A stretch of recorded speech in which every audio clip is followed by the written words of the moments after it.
Well, just had an update on where I'm at with this shell here.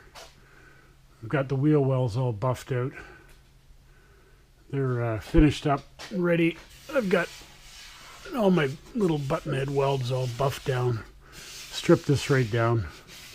Eventually I can get that the primer on there. As you can see by the trunk floor right in there, it's just stripped. One of the problems with this stuff is that tar freaking undercoat they used is just about impossible to get out. That stuff is just like glue. And you can only scrape so much of it out, and it gets on the back edge of everything. You scrape it, and I hate to use stripper on these things. The chemical paint stripper, I find, as much as it'll strip the paint, you can hardly ever get the stuff off. You can wash it, you can freaking stain, like, the stuff stays on, so you get such a poor adherence with the new paints going on there. And I know guys do it, I just hate the thought of taking this out and hosing it down. Especially when you've got so many things, I call them wheel wells and rocker arms. They hold moisture, and you've got so many fresh welds, even though there's a base primer on there. All those little voids and gaps, they just suck on the freaking moisture of it. There's the wheel well all buffed out. I've actually got a little patch. I missed it earlier. It was masked in paint. It's right in there. I'm going to have to put a little patch on there. And got to fill some little button head welds in there. And otherwise, they're all finished up. Got the same, just checking out my seam in here. Got a few little patches I got to do right up underneath the lower eyelid on the headlights.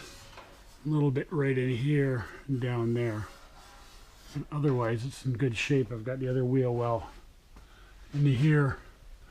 It's all finished up and buffed out. Just got a whole bunch of paint dust on it.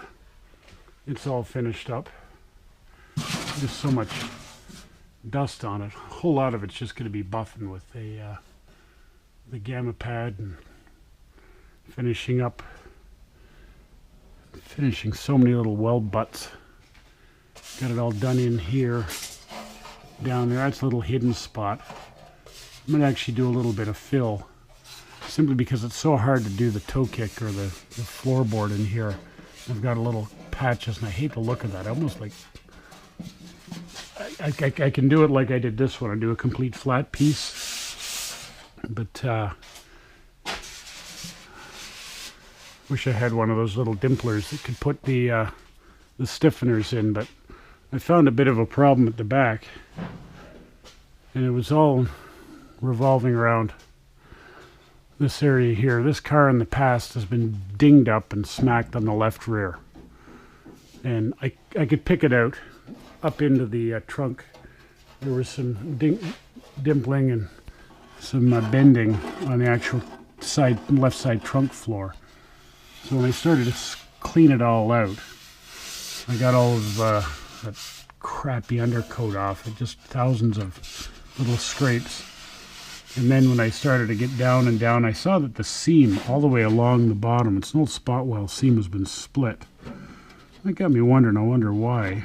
And it turns out it's because this has been clipped from the left rear.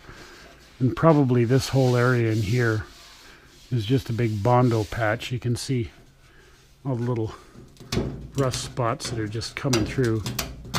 You can scrape them off with your thumb. What's in the middle, who knows? And I found out on the other side it was the same thing. I buffed all this down, and I can get my thumb in there, but by the time I get this back down to decent metal, that's going to be a hole about this big. And that's just too freaking much, because it actually came right through, and it's really hard to patch the liner section right in here. As much as I can cut it out and put a patch in, it's going to affect the other side. And I'd really like, if I'm going to fix that, I'd like to fix that independently. So I think I'm going to have to sacrifice another body panel. I've got one. It's just over here. And I've got the full rear body panel. The thing is worth about 3 children and 2 wives. And I'm thinking I'm just going to take this. I've already buffed and taken all the paint right off that seam because that's a nice straight line right in along here. Real nice along there. And if I mark that and scribe it, I can get a pretty good straight cut right along there. As I showed you before, there's a lot of the spot welds down underneath here. They've all been sacrificed.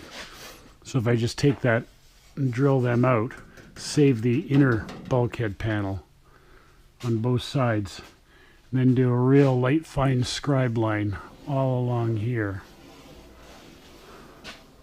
I know it's a sacrifice of half of a new panel, but just to get this section right in here, once I've got that piece out, like I showed you earlier, I can patch up this little bit of rust I've got on. It's actually a bumper mount in a way. I can patch this up. And that's just a hidden patch, no big deal. I can just flap it from the outside almost. Do the other side and then get that nice clean new panel on top. I think that's the way I'm going to have to go. So just going to scribe it when I get that nice and tight along there. And almost all of it's almost hidden because of the bumper line. It's going to hide most of that. So if I can get that, it's about 1,700 little MIG weld, MIG patches along there, but I think that's where I'm going to go.